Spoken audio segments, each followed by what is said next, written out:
Reig Jofre is one of those cases that grows in interest the more you delve into the details. We had already heard plenty of good things about Reig Jofre, but it wasn't until several days of research that we realized how far removed the share price is from the real value of the business.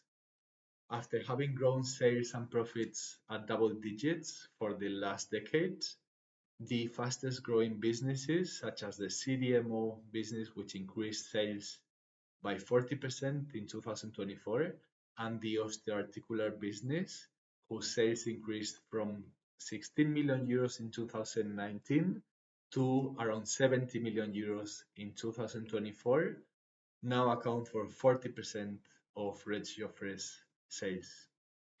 It's no surprise that the company guided that the margins, the EBITDA margin, will increase from around 10% to over 15% over the coming years.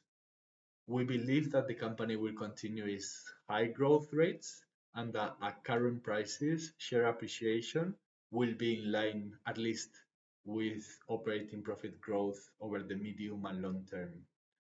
First, let's briefly outline Reig Jofre's business, discuss the management team, and reflect on valuation. With 8 commercial sites, 4 development and production centers, and a logistics center, Reig Jofre is driving an industrial model in health from Europe, committed to sustainability and the strategic autonomy of the continent. Reig Jofre is a pharmaceutical company dedicated to the research, development, manufacturing, and commercialization of essential and innovative medicines. With a strong international presence, the company generates 59% of its sales outside Spain, serving over 70 countries through its own network of strategic partners. Pharmaceutical technologies accounts for 44.5% of total sales. This division combines the injectables business, including CMO, CDMO services, which account for 51% of its sales, and antibiotics, which make up for the remaining 49%. We want to highlight the strong growth of the injectables business. The new injectables plant in Barcelona, operational since 2023, has increased production for its own products and CDMO services, thereby improving its operational capacity. The global market for contract manufacturing of sterile injectables is expected to grow at an annual rate of 12% until 2030, driven by the increasing trend of pharmaceutical companies to outsource their production activities. The global CDMO services market is highly concentrated, with a relatively small number of competitors capable of offering production capacities aligned with the industry's demanding standards. Notable competitors include Lonza, Catalent, owned by Novo Holdings, Thermo Fisher Scientific, Samsung Biologics, and Ravi. Reig Jofre is not a volume-driven as other competitors. It focuses on specific high-value niches, and the company's outlook is very good. As for antibiotics, the company's role is to provide hospitals with access to medications.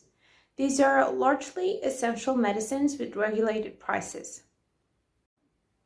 We pause here to highlight a couple of very relevant aspects of the company's investment case. Antibiotic products have lower margins than other divisions, and the company has expressed dissatisfaction with the prices. This partly explains why the company's current aggregate return on equity does not reach double digits. It also helps to clarify why, in our view, depreciation and amortization totaling 23.3 million euros in 2024 far exceeded the company's estimated maintenance capital expenditures, which are around 10 million euros. A significant portion of this difference comes from the amortization of intangibles, approximately 10 million euros, which will not result in a cash outflow in the future. This division is increasingly weighing less heavily on the company's total value, and from our point of view, what really matters is how much the company generates for every euro invested.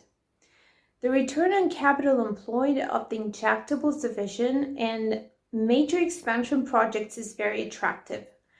As we'll discuss shortly, the company doesn't require much capital to grow internationally. What's more, they have already proven that their products are very successful in multiple countries, and they are now replicating that success in new markets.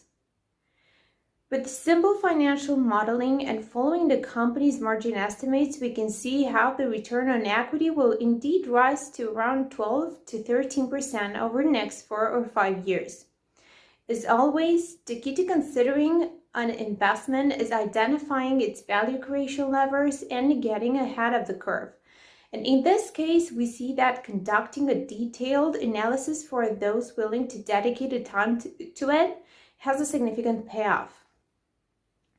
Quoting Warren Buffett, the best businesses to invest in are those that can allocate large amounts of incremental capital at high rates of return over long periods of time. The specialty pharmacare division accounts for 34% of sales. It focuses on the therapeutic areas of osteoarthritis, offering essential products for joint pain, tendon inflammation, and joint problems. That accounts for 61% of division sales, and dermatology, with innovative solutions for fungal, nail infections, alopecia, and acne, 78% of the division sales. Here, Reig Jofre pursues a strategy of incremental innovation to add value.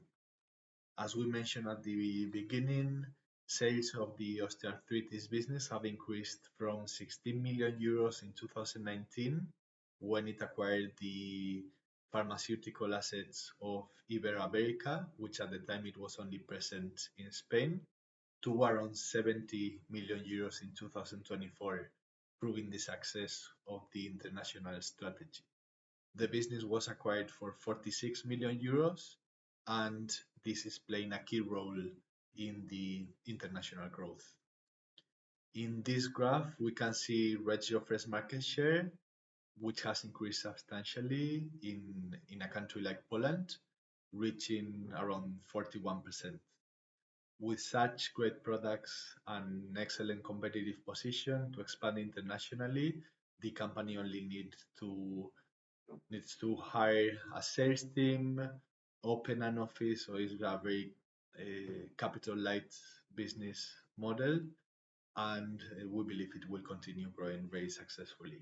Around 55% of international revenue comes from the direct network in Europe, in countries such as Spain, France, Portugal, Belgium, Sweden, the United Kingdom, Poland, and very soon the Czech Republic.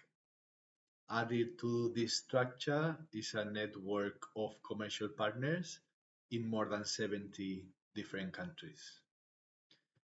The company, even for the medium and long term, so after once, yeah, so in 4, 5, 6 years, I'm sure that we will continue speaking about the very good opportunities for growth in new countries that Red Jofre has. The dermatology business is also growing. Its more recent launches, such as Dexulac and Regenail, have been very successful.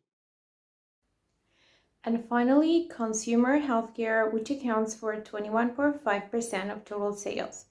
This segment also has good prospects. 82% of sales come from the Forte Pharma product division, which specializes in wellness products such as sleep, stress management, general health, energy, weight control, etc. Historical sales growth in this division has been very positive, growing from 35 million euros in sales in 2018 to 59 million euros in 2024. The online channel has grown at a CAGR of 62% between 2019 and 2024 and now accounts for 14% of sales. 18% of sales in this division come from the ear, larynx, and disinfection segment. In 2024, they decided to stop distributing products for third parties to focus their efforts on developing and expanding their own brand. The management team is focused on generating high levels of operating cash flows to reinvest in projects with attractive returns. They maintain a low debt to take advantage of inorganic opportunities. Historically, they've acquired very well. In 2009, 2010, they acquired the business of Bioplan AB in Sweden. That was very successful. The acquisition price was 7 million euros. In 2015, they carried out a reverse merger with Nutraceutical, which allowed them to list on the stock market, and the acquisition of Forte Pharma.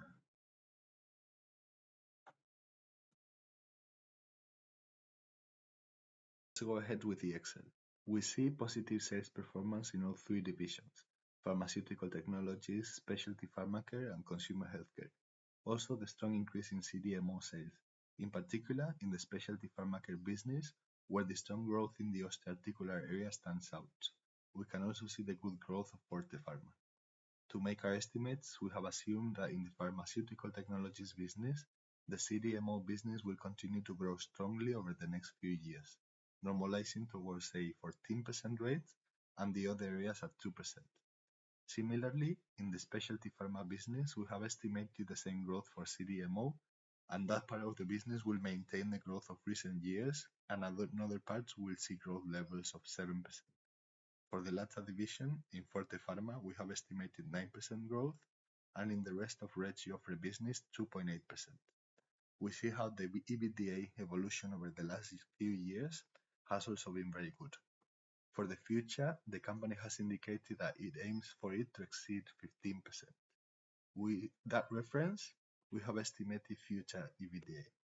EBIT will grow even more strongly since depreciation and amortization will not grow as rapidly, and we also expect net income to grow at very high rates over the next few years. We have shown a normalized profit by subtracting maintenance capex instead of depreciation. We emphasize that the accounting profit does not fully reflect the company's cash generation capacity, since depreciation and amortization, 23 million euros in 2024, are considerably higher than the estimated maintenance capex of approximately 10 million euros. Approximately 10 million euros is amortization of intangible assets and will not result in a cash outflow in the future. Regarding the balance sheet, we simply highlight the company's good financial position, and the cash flow statement shows its high generation capacity. To obtain the estimated internal rate of return, we have assumed an enterprise value EBIT ratio of 14 times in 2031. As we mentioned at the beginning, we believe the company will continue its high growth rates, and that at current prices, share appreciation will be in line with operating profit growth over the medium and long term.